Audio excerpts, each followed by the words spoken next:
ఈ సంవత్సరానికి మొట్టమొదటి మెసేజ్ ఏమంట? భక్తిరాజు యవ్వనం వలె నీ యవ్వనము క్రొత్త దగ్గుచుంటున్నట్లు మేలుతో నీ హృదయమును అని వ్రాయబడింది. పాస్టర్ గారు పొరపాటున తీసుకున్నట్టు ఉన్నారు. ఇది ఏమిటి? ఇది అంతగా ఆశీర్వాదకరమైనది లేదు కదా. ఇందులో ఏమని మనం తీసుకుంటాం? ఈ రోజు చెప్పబడిన ప్రతి మాట ప్రతిరోజు గుర్తు ఉంటది. ఇయర్ ఎండింగ్ వరకు. ఫస్ట్ రోజు దేవుడు నాతో మాట్లాడాడు అని, దాని కొరకు మనం ప్రార్థన చేస్తాం, ప్రభు కార్యం చేయాలని. అది ఏంటో మీకు జ్ఞాపకం చేస్తాను.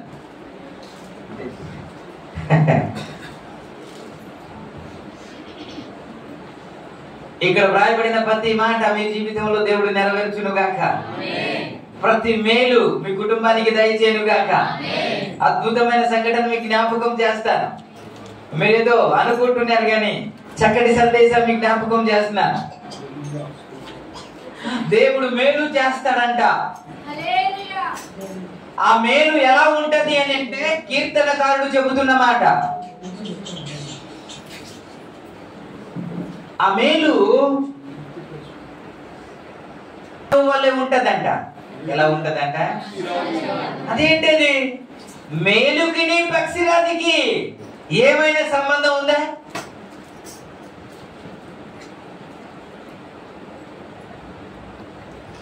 ఈ కీర్తనకారుడు మాట్లాడుతూ అలాగా అంటున్నాడు, దేవుడు ఒక గొప్ప మేలు చేస్తాడు. ఆ మేలు ఎలా ఉంటదంట? ఎలా ఉంటదంట? ఈ నూతన సంవత్సరంలో దేవుడు అలాగూ చేయనుగా. పక్షిరాజు యవ్వనం వల్లే మీ జీవితంలో అలాంటి మేలు అనుగ్రహించునుగాక. Praise the lord. మీ జీవితాలు మారిపోబోతున్నాయి. మీ కుటుంబ పరిస్థితి మారబోతున్నాయి. మీ ఆర్థిక పరిస్థితి మారబోతున్నాయి. మీ ఆరోగ్య పరిస్థితి మారబోతున్నాయి. దేవుడు ఒక అద్భుత కార్యం చేయబోతున్నాడు ఈ సంవత్సరం. దేవునికి స్తోత్రం. హల్లెలూయా. ఏ వాక్యము తీసుకున్నా అది వాగ్దానమే. అది వాగ్దానమే. నీవు నమ్మడం బట్టి ఉంటది. నువ్వు నమ్మడం బట్టి. అనేక మంది ఉన్నారు కానీ ఎవరు నమ్మలేదు. ఒక ఆయన వచ్చాడు, నువ్వు ఇక్కడ నుండి ఒక్క మాట చెప్తే నా దాసుడు బాగుపడతాడు అని నమ్మాడు. అద్భుతాలు జరిగింది. దేవునికి స్తోత్రం. హల్లెలూయా. అందుకే ప్రభు వారు చెప్పారు, నమ్ముట కేవలమైతే నమ్మువానికి సమస్తము సాధ్యము. ఇది అప్పుడు వ్రాయబడింది. ఇది కీర్తనకారుడు అప్పుడు రాసింది అని మనం భావిస్తే మన జీవితంలో అద్భుతాలు పొందలేము. అది సజీవమైన వాక్యం. ఇది ప్రైజ్ ది లార్డ్. అది బలము గలది. అది నేటికి కార్యము చేస్తుంది. నువ్వు నమ్మితే నీ జీవితంలో కార్యం చేస్తుంది. హల్లెలూయా. ఈ కీర్తనకారుడు చెబుతున్న మాట ఏంటంటే, దేవుడు ఒక మేలు చేస్తేనంట అది ఎలాగుంటది అని అంటే పక్షిరాజు యవ్వనం వలె ఉంటది అన్న మాట జ్ఞాపకం చేస్తున్నాడు. ఇది మనకు అర్థం అవ్వాలంటే, ఈ మేలు మనకు అర్థం అవ్వాలంటే ఒక్కసారి పక్షిరాజు అంటే ఏంటి అనేది మనం గుర్తు చేసుకుంటే ఆ మేలు ఏంటో మనకు అర్థం అవుతుంది. దేవునికి స్తోత్రం. హల్లెలూయా. ఈ సంవత్సరం మన స్తోత్రం మారిపోవాలి. మన మొక్క కవలికలు మారిపోవాలి. Praise the Lord. విచారంగా ఉన్న మొక్కలు సంతోషంగా మారిపోవాలి. హల్లెలూయా. అలాగే దేవుడు చేయునుగాక. మీ హృదయంలో నవ్వు కలుగజేయునుగాక.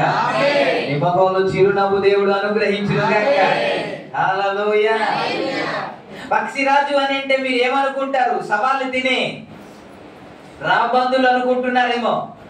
కాదు కాదు. పక్షిరాజుకి రాబందుకి చాలా వ్యత్యాసము ఉంది. పక్షిరాజు అంటే ఎత్తైన స్థలంలో ఎగురుతూ ఉంటది. దేవునికి స్తోత్రం. హల్లెలూయా.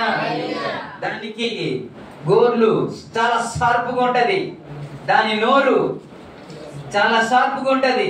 అది ఏది చూసినా సరే ఖచ్చితంగా వేటాడుతుంది. దేవునికి స్తోత్రం. హల్లెలూయా. అది 35 సంవత్సరాలు బ్రతుకుతుందంట. 35 సంవత్సరాలు బ్రతికిన తర్వాత వృద్ధాప్యంలో నీకు వచ్చే పరిస్థితి వచ్చేస్తుంది. తిని తిని తిని తిని ఒళ్ళు ఏమో శరీరము బరువు ఎక్కిపోద్ది. ఇప్పుడు వేటాడి వేటాడి వేటాడి ఈ గోర్లన్నీ షార్ప్ ఉన్నది ఎలాగైపోద్ది అంటే మొండిగా మారిపోద్ది. ఈ సూదంటూ ఆ ముక్కు ఉంది కదా, అది కూడా బండగా మారిపోద్ది. అప్పుడు లాగా స్పీడ్ గా ఎగరలేదు. ఇప్పుడు కాలుకి ఉన్న ఆ వ్రేలన్నీ బండ మారిపోయింది. ఆ ముక్కు కూడా సూదంటు ముక్కు ఇప్పుడు బండబారిపోయింది. ఇప్పుడు ఆ స్థితిలో మొదట ఎలాగుందో ఇప్పుడు అలాగా లేని పరిస్థితి వచ్చేటప్పుడు అంట ఒక పని చేస్తుందంట పక్షిరాజు. దేవునికి స్తోత్రం. ఏమిటి ఆ పని అని అంటే కొన్ని రోజులు కొన్ని నెలలు ఎవరికి అందని ఎత్తైన స్థలంలోనికి వెళ్ళిపోద్దంట. ఆ ఎత్తైన స్థలంలోనికి వెళ్ళిపోయి అక్కడ కొన్ని రోజులు ఏ ఆహారం తినకుండా ఉండిపోద్దంట. తన గోర్లన్నీ పెరిగి వేసుకుంటదంట. తన ఈకలన్నీ మొత్తం అన్ని పెరిగేసుకుంటదంట. తన సూదంటు ముక్కు బండబారిపోయింది కదండి, అది ఇంకా ఆ రాతికి కొట్టి కొట్టి కొట్టి కొట్టి మొత్తం అన్ని తీసేసుకుంటదంట. కొన్ని రోజులు అలాగే ఉండిపోద్దంట. అలాగే ఉన్న తర్వాత మరలా క్రొత్త ఈకలన్నీ వస్తాయంట. దేవునికి స్తోత్రం. మరలా క్రొత్త గోర్లు వస్తాయంట. మరలా ఫస్ట్ ఎలాగైతే షార్ప్ గా ఉండేదో అలాంటి గోర్లు వచ్చేస్తాయంట. ఎలాగైతే ముక్కు ఫస్ట్ ఉండేదో అలాంటి ముక్కు వచ్చేస్తుందంట. యవ్వనంలో ఎంత బలం ఉందో అంత దిట్టంగా బలంగా ఇది ఆ శరీరం తయారవుద్దంట. అలాగ తయారైన తర్వాత మరలా ఎగురుకుంటూ వచ్చి మరలా 35 సంవత్సరాలు బ్రతుకుతుందంట. దేవునికి హల్లెలూయా, హల్లెలూయా. ఇప్పుడు దావీదు మాట్లాడుతున్న మాట ఏంటంటే నీకు దేవుడు మేలు చేయబోతున్నాడు. ఆ మేలు ఎలాగుంటదంటే పక్షిరాజు యవ్వనం వల్లే ఉంటదంట. దేవునికి హల్లెలూయా, హల్లెలూయా. ఆ మేలు ఎలాగుంటదంటే నువ్వు ఏదైతే కోల్పోయావో దేవుడు మరలా నీకు ఇస్తాడు. Praise the Lord. ఒకప్పుడు నువ్వు బలవంతుడే, ఒకప్పుడు నువ్వు శక్తివంతుడే, ఒకప్పుడు నువ్వు పరిశుద్ధుడే, ఒకప్పుడు నువ్వు నీతివంతుడే, ఒకప్పుడు నీకు ఆరోగ్యం ఉంది, ఇప్పుడేమో లేదు. ఒకడు బలవంతుడు, ఇప్పుడేమో బలహీనుడు అయిపోయాడు. ఒకడు యథార్థవంతుడు, ఇప్పుడేమో యథార్థత కోల్పోయింది. అయినా పర్వాలేదు, నా దేవుడు మార్చబోతున్నాడు. నీ జీవితంలో కార్యము చేయబోతున్నాడు. ఎలాంటి కార్యం అంటే నువ్వు ఏదైతే కోల్పోయావో మరలా ఇవ్వబోతున్నాడు. మొదట నీకు ఏదైతే ఉండేదో అది మరలా ఇవ్వబోతున్నాడు. ఆరోగ్యం కోల్పోయావు కదా, బొత్తిగా ఆరోగ్యం లేదు కదా. ఒకప్పుడు ఆరోగ్యం ఉండేది, ఇప్పుడు బొత్తిగా ఆరోగ్యం లేదు కదా. దేవుడు నీకు ఆరోగ్యం లేదు.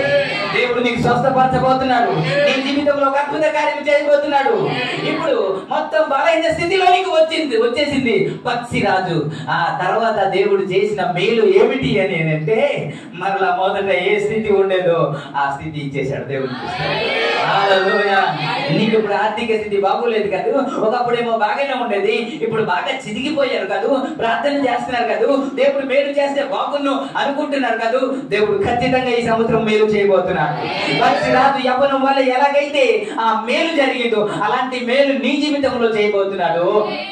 నీ ముఖంలో చిరునవ్వు వస్తుంది, నీ శరీరంలో మార్పు కలుగుతుంది, నీ బ్రతుకులో మార్పు కలుగుతుంది, నీ కుటుంబంలో మార్పు కలుగుతుంది, నీ ఆర్థిక పరిస్థితిలో మార్పు కలుగుతుంది, నీ శరీరంలో మార్పు కలుగుతుంది, నీ ఆరోగ్యంలో మార్పు కలుగుతుంది.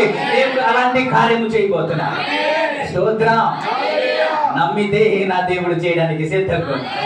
ఆయన సర్వశక్తివంతుడు, ఆయన సజీవుడు. నీ జీవితంలో కార్యము చేయడానికి ఆయన నేటికి సజీవుడు. హల్లెలూయా. ఈ కార్యము నీ జీవితంలో దేవుడు చేయుగాక.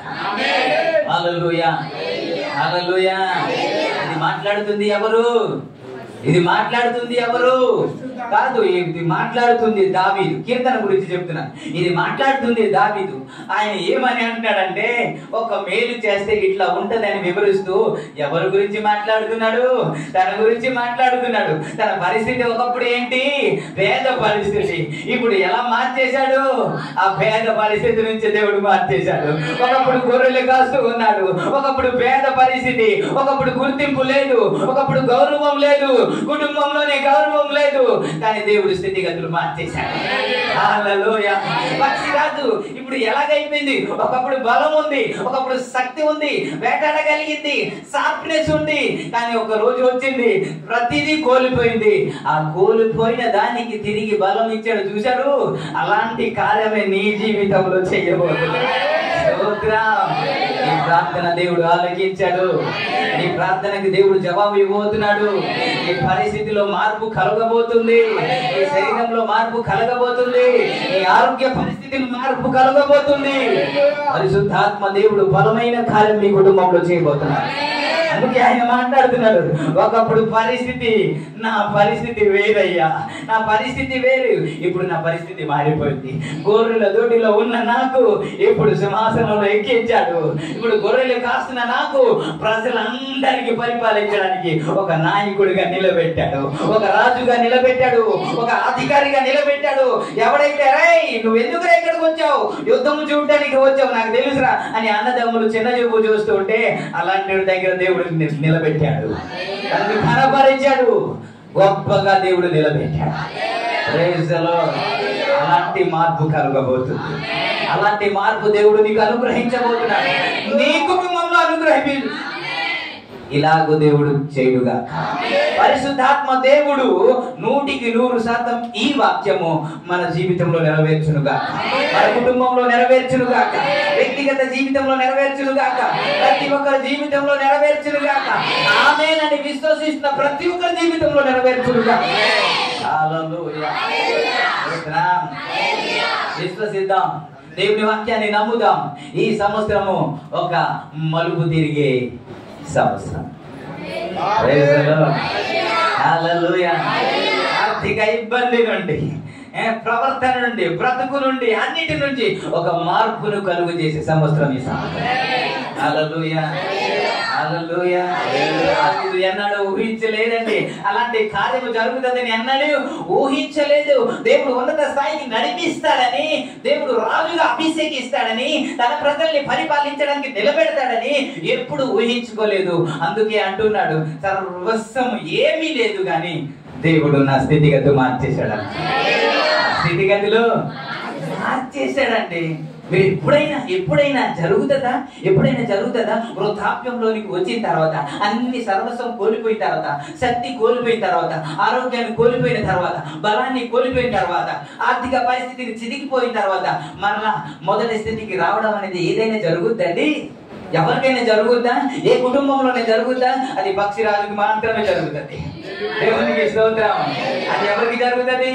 పక్షిరాజుకు మాత్రమే జరుగుతుంది. నేను ఇప్పుడు అంటాను, అది ఎవరికి జరగదు, అది క్రైస్తవులకి జరుగుతుంది. దేవునికి స్తోత్రం. అది నమ్మిన వారికే జరుగుతుంది, ప్రభువుని ఆరాధిస్తున్న వారికి జరుగుతుంది, ప్రభు యొక్క ప్రార్థన చేసే వారికి జరుగుతుంది. హల్లెలూయా. దావీదు జీవితంలో ఏ కార్యమైతే చేశాడు మీ జీవితంలో చేయనుగాక, మన జీవితంలో చేయనుగా, మన అందరి జీవితంలో చేయనుగా. ఈ మాటలో ఆశీర్వదించుగా.